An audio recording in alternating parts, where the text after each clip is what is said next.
Hello, you are listening to the Child Care Director's Chair podcast.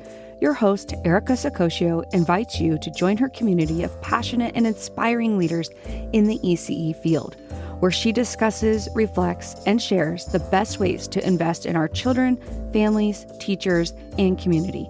Because after all, we know they are the heartbeat of any successful program. Hey, if you are a child care director, you have been juggling more hats in one day than most people do all week long. We know because I'm a child care director 25 years, and our guest today also has been in the field for a very long time. One of the things that we really want to point out today is our school-age friends. We have not forgotten about you. Always a conversation is around early childhood development, young children. And so today, school age, which is where my heart is, which is where I started. So today we're going to talk about the unique challenges that happen in school age programs. Some we share, and then some things might be a little bit different than what you might be facing in a traditional infant, toddler, pre-K program. So let me introduce Rick Rude to the show. Hello, Rick. Hi, Erica. Glad to be here. So tell folks a little bit about yourself, but something fun, unique, or interesting. Oh, something fun, unique, and interesting. Yeah. Well, I've worked in after school pretty much my entire adult working life, and I don't know what's fun and interesting. I guess one of my first students is Dave Franco, who's an actor now. So I guess that's my claim to fame. That's cool. I always play that, interesting trivia fact that he used to come and jump on me and try and wrestle me. So everything. So I can say I've wrestled with a famous Hollywood actor daily for about 6 years. So. That's awesome. So why school age care? Like, how did you end up here? Well, I always had a knack with communicating with children and youth, and I remember when I was in college, I worked my way through college as a disc jockey on the radio. And I thought that I would graduate college and just, show up in Santa Cruz, California and get my dream DJ job by the beach and sip margaritas every day until it was time to go on the air. And it just didn't turn out that way, and my dad, gave me an ultimatum. Get your butt off the couch. You're done with college. Go get a job. And sure enough, I found this job that was talked about. It was childcare. It was after school program, and they said, come have fun with these kids and teach them. And I thought, well, that sounds like a pretty fun way to bide my time until I find my dream DJ job by the beach. And so I showed up, and I just loved it. It was just absolutely is like it was. I'm sure you had that feeling when you started. Like it's like I am home. This is it. This is what I was meant to do. So yeah. So here we are, like 30 years later. Yeah. And guess what? Tell Dad you're on the mic. You're on the show. You're on the mic. So there's no beaches, but so let's talk a little bit about the program that you ran. Walk us through that a little bit. What did that look like?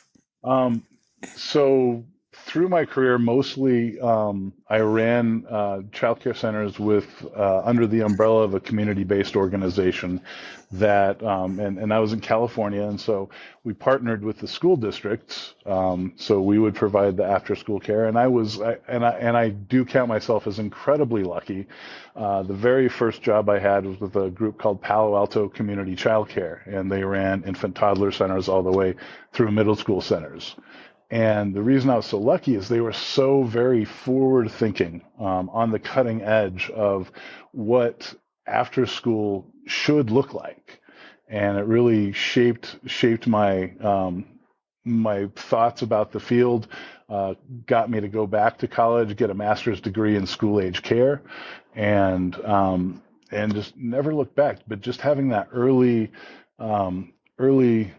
mentorship, that's so important. And I remember actually the one I count as my earliest mentor is actually when I was on a long-term sub-assignment for an infant toddler center. The director there, her name is Fran Hast, and she is about the wisest woman I've ever met, as far as things go. and she knows her stuff. She gladly imparted her knowledge to all that would hear. And that infant toddler center, although she's no longer the director, she's long retired, is still going strong and still a vibrant part of the Palo Alto community. So you mentioned that the program was cutting edge. Can you give us a little bit more detail? Like what type of activities, curriculum, like what made it cutting edge? Well, when I started in the field, really, and I'm sure we still hear this today, and this is one of my pet peeves, drives me crazy beyond belief. But after school workers and even infant toddler workers and preschool workers are looked on as babysitters or as glorified babysitters. And that couldn't be farther from the truth. And this group, Palo Alto Community Childcare, they knew that. They Mm-hmm. understood, and they demanded professionalism from everyone that came in to work for them. They said, okay, so here are the tenets of child development, and learn them and know them well, because this is your job. This is important that you understand this. This is not just glorified babysitting. So having that just instilled at the beginning is just amazing. And so it doesn't sound super cutting edge, but when you Mm-hmm. look at where the field was in 1989 when I joined up, the prevailing attitude is, oh, you're just a babysitter. And Mm-hmm. and we weren't. We were actively, planning curriculum. We were planning experiences and environments for the kids to do specific things to stimulate their intellectual and their social emotional growth. And you look around, and even today, there's still centers that don't do that, and they act as babysitters. So that's what I mean by they were cutting edge. Yeah. They were on that edge that really understood child development and were invested in it and had integrity around that. Yeah. So I feel like, you mentioned the director and the leader of that program, and Mhm. it sounds like they made such an impact on you. What types of things did they do to help really gather everybody around and say, hey, look, we're professionals? Like, what type of supports or what type of programming or what did they offer? Just to give like directors that are out there who are really like struggling to get people to plug in, what type of things did they do to really spark? You have to have some initiative on your own, but what type of things, supports did they have to really help you guys grow? I think the main thing was that the importance of what we do was always stressed, and it was always present in conversation. It was present in everyday interactions. Um, and And, I don't know how to explain it better than that, in that it was just part of the culture that this is what we talk Mm, about. This is how we do things here. And it wasn't like a didactic, do this or else. It sure. was just, welcome to the family. This is what it's all about. You may be Mm. new to this field, but, we're going to let you know that this is what it's all about. Yeah, yeah, And that speaks to me quite a bit. Which is why I kind of hopped on that. I feel like when, you said the word culture, and a leader can start a culture and cultivate a culture, but people have to buy into that culture and make sure that everybody is kind of towing the line and doing what they need to do. So I would right. imagine, like you said, you went back to school, you got your master's degree, right? Like you took that initiative to also move yourself forward as a professional. I think the other thing that is really interesting that you had said, folks consider us babysitters, and there is this very, very uh the hierarchy in education. I'm a Yes. college professor. I'm a high school teacher. I'm a right, but it really is truly like that, right? But It is. sometimes and I love that they taught you right from the get go is no, this is a profession. Then you start using that language, because if we don't in our own industry use that language, we can't think everybody else is going to, right? Oh, I work in a child care center, instead of saying I'm an early childhood educator, right? So we Exactly. do it ourselves, right? We do it ourselves. Or I work in an after school program. You don't always identify yourself as I am a professional who works with after school or middle school children, right? I'm a teacher of middle school children. We do it in our own industry. So unfortunately, some of that really, I feel like probably needs to come from us. It Um, does. And I remember having lots of times trying to explain that to other people when they say, "What do you do?" mhm, I would just leave it as I'm a teacher until I became a director. Then I'm a director of an after school program. But, I think that when you get staff to understand that they are, and I honestly believe this, on the level with a classroom teacher, like you said, there's a hierarchy, mhm, right? But they are, because the places I've worked have required education.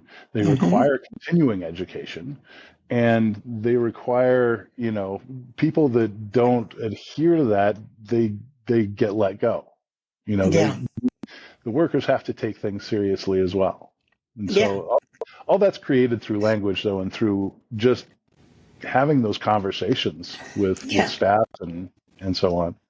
I think that you are really leaving some nuggets here for the folks who are listening, that it really is important in the way that you are putting your program together, supporting your team, making sure they understand that they're professionals, that you as a director act as a professional, a mentor, a coach, as yours did, because it really does make a big impact, not only on the outcome for you and the children, but also the industry and the program. That's, if you're not doing that, people aren't staying. So let's put on our director hats for a minute. What would you say the biggest challenge was when it came to working with staff, and how did you overcome it? That was that was the toughest thing for me to learn. I think in becoming a director is how to, because like I said, I always had that natural affinity talking with children and youth. And then when it came to talking with adults and really managing, internal conflicts that happened, that was the hardest thing for me to overcome. In fact, it almost drove me out a couple of times out of the Mm, business, because I would just become frustrated. And a lot of it is, I think, number one, is the fact that we're always looking for younger workers, because let's face it, the industry does not pay what it should. So it attracts people that otherwise would wind up at Burger King or McDonald's. And I don't mean to disparage that work, but I don't know many people that work at McDonald's that show up going, "I'm here to change the world today." And that's always what I was looking for in staff members, that they understood that their actions with these kids really changes the future for the kids, for themselves, and for the whole community, and then the wider world, with the ripple effect. But the fact is that not many people wanted to come in, and I'll date myself here. When I was hired at $6 an hour, and mhm, that was considered really good back then. mhm, Um, there's a school that I've been consulting with recently, and they hire their teachers for their after school program now at $12 an hour. And I'm saying, goodness, I can go down to the Taco Bell down the street and get a better wage than that. I mean, who are you trying to attract? So mm. I think, I'm getting off the point a little bit, but the point No, is no, this is a the real work, thing. the workforce is really young, and that's partly a reflection of what we're paying, right? I think there's two things there too, for the directors that are listening is, and also the other scale of that, right? We have seniors that are now applying to supplement their income as well, or retired professionals who have a skill or a trade that they want to bring to the children and still have that sense of community. But I think if you're really smart and you're able to tap into other ways to keep those people on full time. Because I don't know that it's always the wage. Sometimes it's the lack of hours that are available. Because let's face it, the That kids go too. to school, right? So you Mhm. can't really give somebody 40 hours and benefits and all the things that most folks need. So, we're competing with several other industries on top of our own. But I think what we've done to get a little creative is, so we have a before school, after school program, and in the middle of the day, we have, this is a great way to close that staffing gaps, in the middle of the day, we'll use our school age folks to go over to our early learning programs Hmm. and help support the teachers in the classroom, either giving them an extra hand or giving those teachers time out of the classroom to do their professional development or PD or lesson plannings or any of those types of things. So if you're able to do that and you have the finances to do that, that could help you attract and retain staff for a longer time and better staff, you know? Definitely. And again, you know what, I'll put a shout out to Palo Alto again, because that's one of the reasons that I'm still here is their policy. And I guess this is pretty cutting edge too. At the time they hired me, if you worked 20 or more hours a week, you qualified for full benefits. Mm-hmm.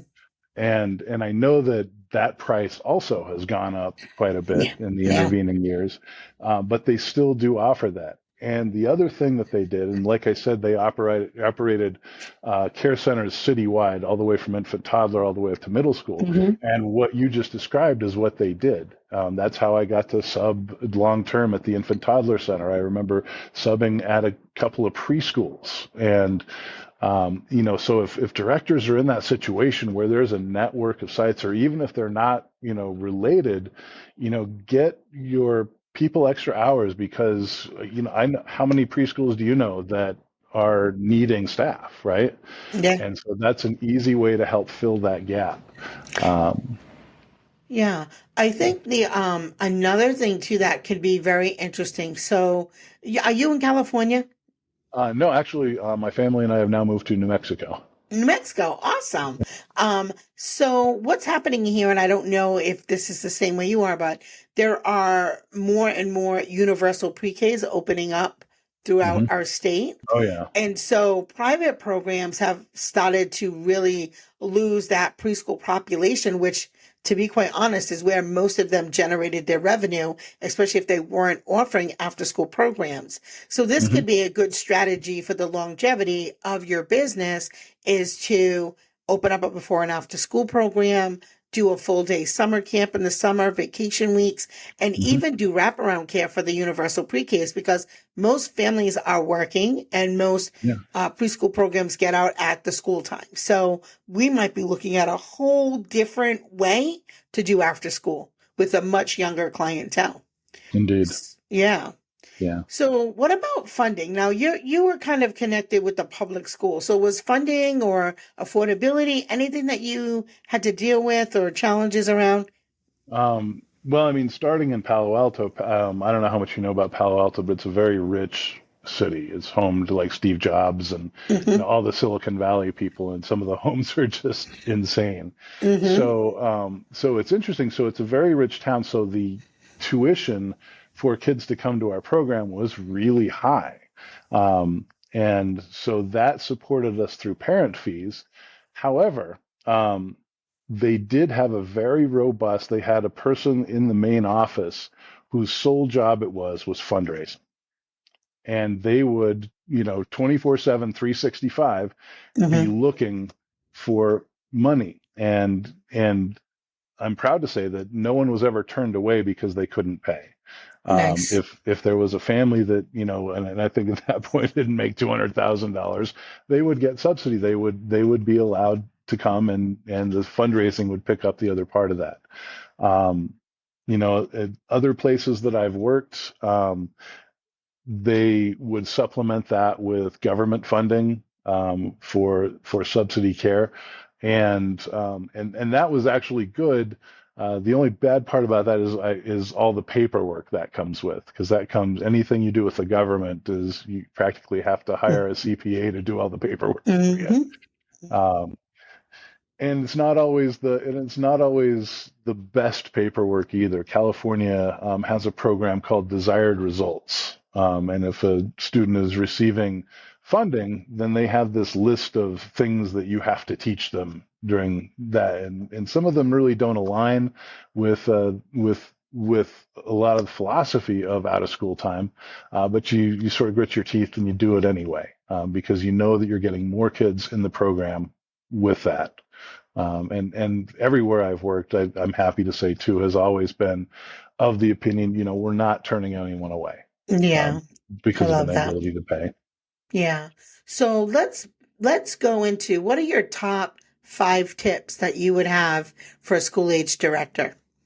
For a school age director, Mm. um, there's, and I'm dating myself here again. There's this old Tanya Tucker song called "Willow in the Wind," and it talks about this tree that's strong enough to bend, and that's why the winds never blow it down.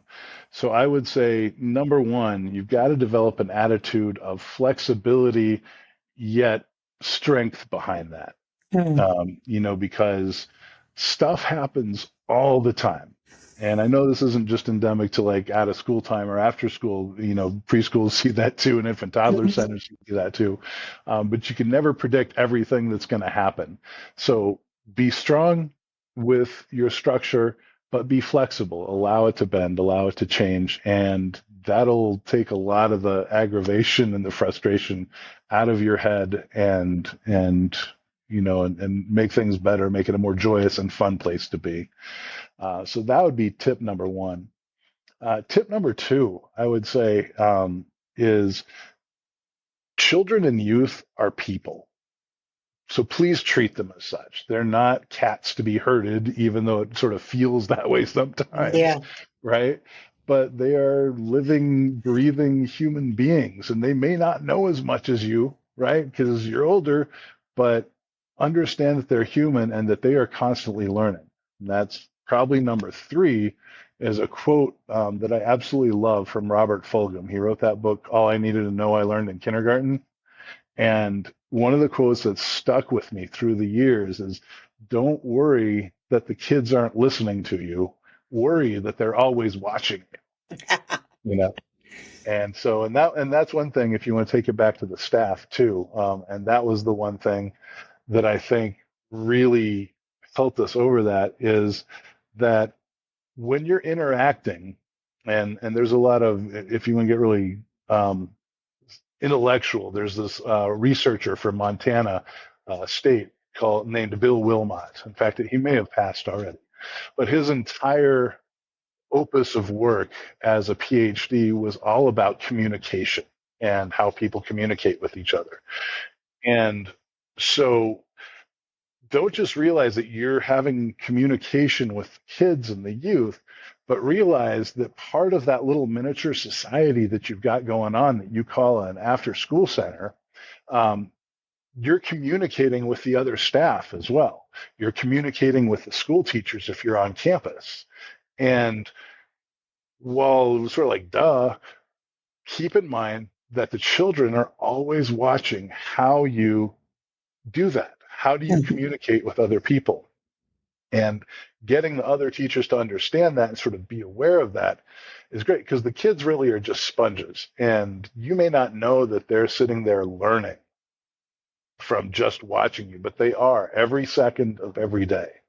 And so, keep that in mind. Always remember that the kids are watching whatever you do, and they are growing, they are developing socially and emotionally right there.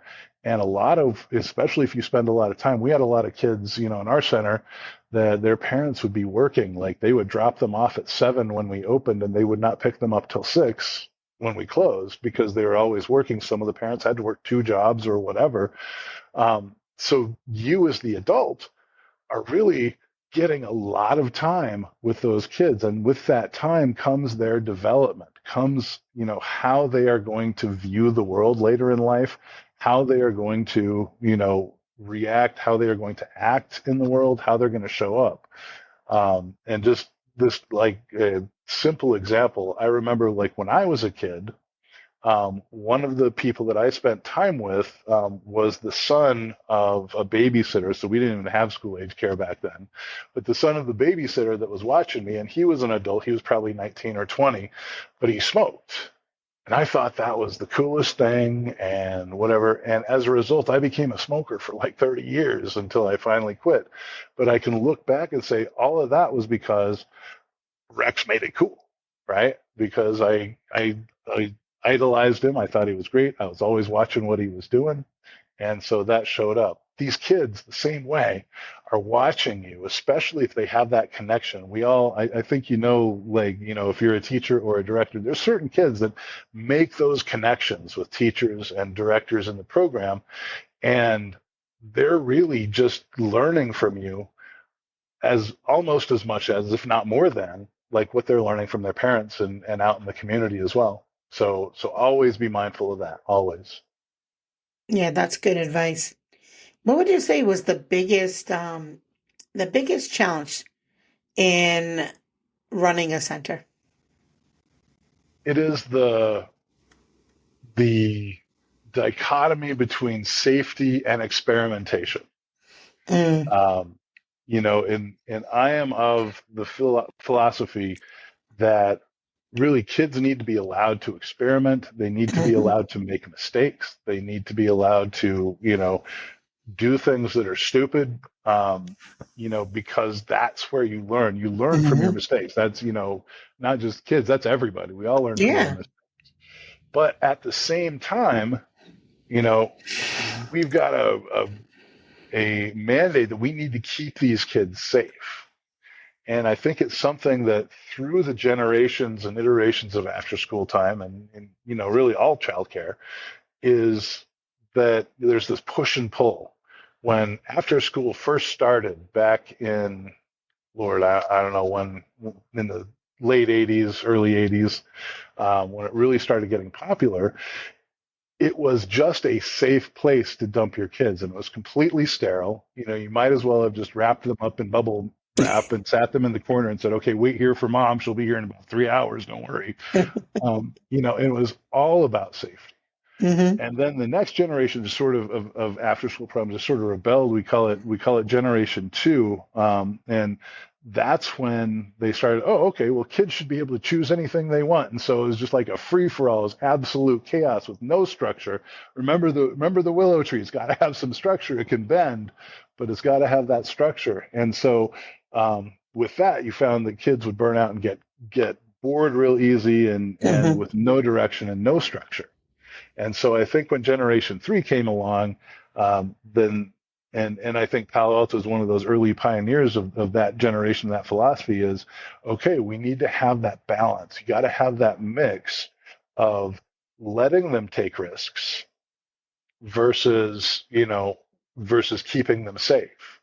And I remember going around and around when I had moved out of Palo Alto into another job in a nearby city, and my supervisor was very much against. We were on the school campus, and just sort of the background. In the back of our building was the Little League fields where the Little League teams would go and practice, and we would allow the kids to sign themselves out and go, with parent permission, obviously, Hmm. and go to Little League practice because it was right there. We could literally stand at the back door and watch them walk to the field. And that was too much for her. She was one of these very old safety advocates. So you can't just let them walk down there. Like, criminy, he's 11 years old. I think he can manage like a 200-yard walk down to the baseball fields, especially if there's someone watching him. Yeah. So, so there are battles like that, and so it's a hard balance. It's a delicate balance, and I think you have to consider both sides. And today we see so many grown-ups that grew up as fragile kids like that weren't allowed to do anything on their own. They have a hard time making decisions. They have a hard time, integrating into the culture because they were taught their whole lives that they're incapable of doing things on their own. Yeah. I think, there's a lot of conversation and language now around risky play, and I think that's being reintroduced to parents Mhm. through workshops and language and books and things like that. And also cool things like loose parts, like you don't have Mhm. to figure everything out for them. Like, let's put some stuff on the table instead of telling them, this is what we're going to make today. Here's some materials. You tell me, what are you making? Totally. Let's Some of figure my it out. favorite projects are like that. Yeah, Yeah, totally. yeah, yeah. So I think that, you're right. It changes, and you have not met this next generation, which is a whole different challenges. But This will be an It's just, interesting one to watch yeah, grow. yeah, for sure, for sure. So before we wrap up, what would be your last tip, piece of advice, strategy, or story of inspiration? The one thing we need today, I think, especially in after school programming, and in preschool programming too, is a focus on social and emotional learning. And case in point, one of the things that I've seen, so we had that big COVID lockdown in 20 and 21. And if you track those kids that would have been in preschool Mm, for that school year, that's our third graders right now. mm, And that group as a whole, if you look at it, and there's been studies done this, they have the hardest time getting themselves together socially because they miss that whole, years mm, of preschool, which is where you learn how to socially interact with others, and mhm. so the schools are getting them now. And I remember when they were kindergartners, I was working at elementary school here in Albuquerque, and they had no idea how to behave or interact with their classmates, sit for a story, listen to things. And so, and it was all because they missed all of that. And, it's Yeah, nobody's fault. They were at home, and that's just what we've got to do with them. But I yeah, think this group that, from about kindergarten to probably about seventh or eighth grade now, they were all affected deeply by being at home for a year and a half. yeah, And they missed out on some of those skills. So I think that with the time and the attitude that out of school time brings, I think it's the perfect place to develop and intentionally develop that social emotional side and really hone in on that and do some repair and help them out. So yeah. so That, that's yeah, that's a passion of mine for sure. yeah. I agree with that wholeheartedly. And I think we see it even before that age. We're still seeing that in the preschools and our kindergartners. But yeah, most definitely, they are definitely still struggling. It does seem like as though it's moving in the right direction, but and then there's technology too, and how do we integrate that into after school programming without even further isolating children. So lots of Yeah, things to definitely. consider, lots of things to consider. So Definitely. thank you so much for being on our show. For It's been those my of you pleasure. who are, yes, for those of you who are watching, we want you to know you're not alone. We want to say thank you for all the hard work that you are doing in your after school program. And if you still need help, feel free to, go on to our website, hit us up. We'll be happy to help you. If you have a question, text the show. We'll get someone on who can answer it for you, or I'll answer it for you myself. And remember, it's the small details that make a big impact on the success of your childcare business. That's all for now. Have a great day. Well, all the cute little kiddos have been picked up and it's time to go home. And that'll do it for another episode of the Child Care Director's Chair. Please leave a review so Erica knows the information is helping you to manage and improve your childcare centers. Remember to subscribe to get the latest episode from Erica's Child Care Director's Chair.